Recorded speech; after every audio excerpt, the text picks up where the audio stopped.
राजनीति के अंदर काफ़ी चीज़ें होती है जो बदलाव और अलग-अलग दिशा समीकरण तमाम चीज़ें चलती है, लेकिन कभी ना कभी आपके समीकरण चल जाते हैं, कभी आपके समीकरण फ्लॉप हो जाता है। उत्तर प्रदेश में हाल ही में हुए विधानसभा चुनाव के अंदर आप सभी ने देखा होगा कि बहुजन समाज पार्टी को करारी शिकस्त का सामना करना पड़ा। एक सीट पर मात्र बहुजन समाज पार्टी सिमट कर रह गई और यहाँ तक कि है कि उमाशंकर सिंह की जगह अगर वहाँ पर कोई और चुनाव लड़ता तो शायद वो एक सीट पे निकलना बहुत मुश्किल होती। बहुजन समाज पार्टी ने 2017 के विधानसभा चुनाव में मुस्लिम समाज को 99 सीटें दी और उन सीटों में बहुजन समाज पार्टी को कुछ सीटों पर कामयाबी मिली तो कुछ सीटों पर नहीं मिली। बहुजन समाज पार्टी 2017 में 19-20 सीटों पर ही सिमट कर रह गई।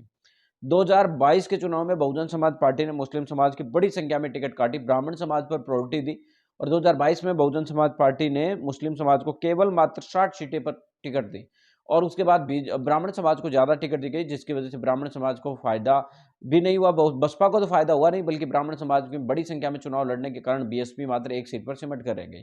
यहाँ तक कि बीएसपी का जो कोर वोटर, कैडर वोटर है, वो भी बहुजन समाज पार्टी का इस चुनाव से छिटक गया।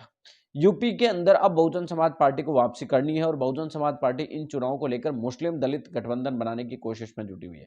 यही वजह है कि बहुजन समाज पार्टी के अध्यक्ष अब मायावती जी ब्राह्मण समाज को बिल्कुल ज्यादा तवज्जो नहीं दे रही है। यहाँ तक कि सतीश चंद्र मिश्रा भी विधानसभा चुनाव 2022 के बाद बिल्कुल गायब नजर आ रहे हैं। वो केवल खास मौकों पर ही बीएसपी अध्यक्ष मायावती जी के साथ नजर आए हैं, हालांकि उनका कोई स्टेटमेंट बयान 2022 के चुनाव के बाद किसी भी प्रकार का सामने नहीं आया।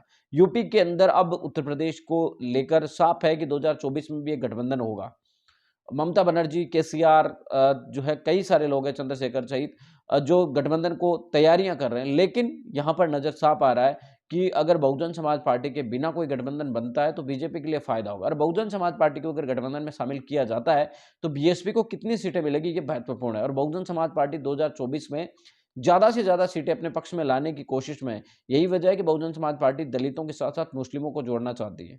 पिछले कुछ दिनों से देखें तो बहुजन समाज पार्टी के अध्यक्ष मायावती जी ने समाजवादी पार्टी कांग्रेस में रहे नेता इमरान मसूद को अपनी पार्टी में ज्वाइन करवाया है। इसके अलावा इरफान मलिक जो कि असदुद्दीन ओवैसी की पार्टी के नेता रहे हैं, प्रदेश अध्यक्ष रहे हैं। अभी हाल ही में समाजवादी पार्टी की तरफ से अस्तम आरा खां को भी बीएसपी ने अपनी पार्टी के अंदर ज्वाइन करवाया। इसके अलावा भी बहुत सारे नेताओं को पार्टी में लगातार मुस्लिम समाज के नेता हैं, उनको ज्वाइनिंग करवाई और खबर यहाँ तक भी है कि अतिक अहमद की पत्नी परवीन शाइस्ता को भी पार्टी के अंदर लिया जा सकता है। यानी कुल मिलाकर साफ है कि दलितों के साथ-साथ मुस्लिम समाज को जोड़ने की कवायद बहुजन समाज पार्टी कर रही है और बहुजन समाज पार्टी के लिए सबसे महत्वपूर्ण यही है कि आगामी चुनाव के अंदर किस तरीके से वो बहुजन समाज पार्टी मजबूती के साथ चुनाव लड़े और किस तरीके से बहुजन समाज पार्टी यहाँ पर जीत कर आए। मिलेंगे इस वीडियो में अपडेटों के साथ, तब तक आपसे लेते हुए लाइक कीजिए, कमेंट कीजिए और शेयर करना